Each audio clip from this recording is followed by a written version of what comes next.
चांद पर भारतीयों को पहुंचाने के लिए किन चुनौतियों से निपटना होगा इसरो को? इसरो को प्रधानमंत्री नरेंद्र मोदी ने चंद्रमा पर मानव अभियान भेजने की 2040 तक की डेडलाइन दी है। यह कार्य इसरो जैसे स्पेस एजेंसी के लिए असंभव तो नहीं है, लेकिन कई चुनौतियों से भरा जरूर है, क्योंकि उससे पहले इसरो को गगनयान की सफलता जल्दी सुनिश्चित करने के साथ कई तकनीक के विकास पर ध्यान देना होगा। चंद्रयान-3 की अभूतपूर्व सफलता के बाद एक स्वाभाविक इच्छा भारत के लोगों के मन में पैदा हुई है, वह यह कि इसरो चंद्रमा पर भारतीयों को कब पहुंचाएगा।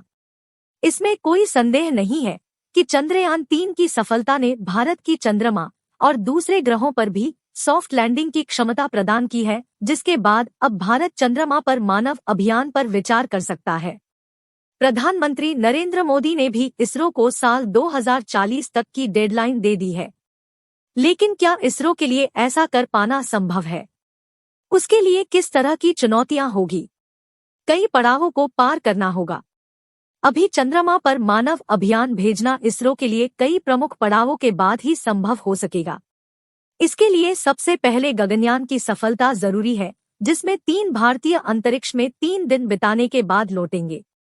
इसके बाद चंद्रमा पर एक अभियान ऐसा भेजना होगा जो कि वापस आएगा, और इसके लिए इसरो तैयारी भी कर रहा है।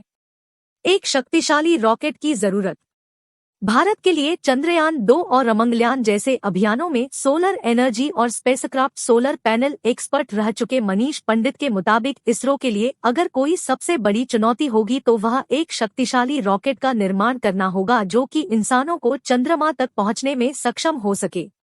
पर्याप्त शक्ति का रॉकेट नहीं। फिलहाल इसरो ने चंद्रयान-3 के लिए LVA-3 रॉकेट का इस्तेमाल किया था, जो कि पृथ्वी की निचली कक्षा में 10,000 किलो का भार ले जा सकता है। लेकिन चंद्रमा पर जाने के लिए हमें पृथ्वी की निचली कक्षा तक 1 लाख किलो के भार की क्षमता वाला रॉकेट चाहिए होगा। इसमें क्रायोजेनिक इंजन या सेमी क्रायोजेनिक इंजन का संयोजन काम आ सकता है। इस तकनीक का इस्तेमाल नासा ने सैटर्न 5 में किया था, और भी देश कर रहे हैं प्रयास। जहां चीन 2027 तक 21 लाख किलो वाले लॉन्ग मार्च 10 रॉकेट का विकास करने में लगा हुआ है, वहीं स्पेसएक्स 50 लाख किलोग्राम भार वाली क्षमता का स्टारशिप विकसित करने में लगा है। वहीं रूसी स्पेस एजेंसी रोसकोस्मोस भी 2027 से 28 तक 20 लाख किलो की क्षमता वाला रॉकेट तैयार कर रहा है। भारत के पास फिलहाल ऐसा कोई रॉकेट नहीं है। चंद्रमा पर जाना और वापस आना अलग बात। शक्तिशाली रॉकेट के विकास के साथ सबसे जरूरी और सबसे पहले गगनयान की सफलता बहुत जरूरी है। इसकी सफलता से यह सुनिश्चित होगा कि इसरो के पास अंतरिक्ष यात्रियों को पृथ्वी से बाहर ले जाने और वापस लाने की क्षमता है, और यह चंद्रमा पर मानव अभियान के लिए भी उतना ही जरूरी होगा। चंद्रमा पर जाना और वापस आना अलग बात। शक्तिशाली रॉकेट के विकास के साथ सबसे जरूरी और सबसे पहले गगनयान की सफलता बहुत जरूरी है। इसकी सफलता से यह सुनिश्चित होगा कि इसरो के पास अंतरिक्ष यात्रियों को पृथ्वी से बाहर ले जाने और वापस लाने की क्षमता है, और यह चंद्रमा पर मानव अभियान के लिए भी उतना ही जरूरी होगा। क्रू मॉड्यूल में यात्रियों को चंद्रमा पर पहुंचाने की क्षमता के साथ वहां पर लैंडिंग और उसके बाद वापसी के लिए भी तकनीकों पर काम करना होगा और उनका परीक्षण करना होगा।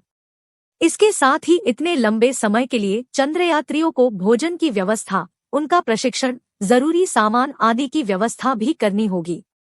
चंद्रयात्रियों की सेहत से संबंधित शोध कार्यों में तेजी लानी होगी। इसके अलावा इन सब के लिए जरूरी धन की व्यवस्था एक बहुत बड़ी चुनौती होगी।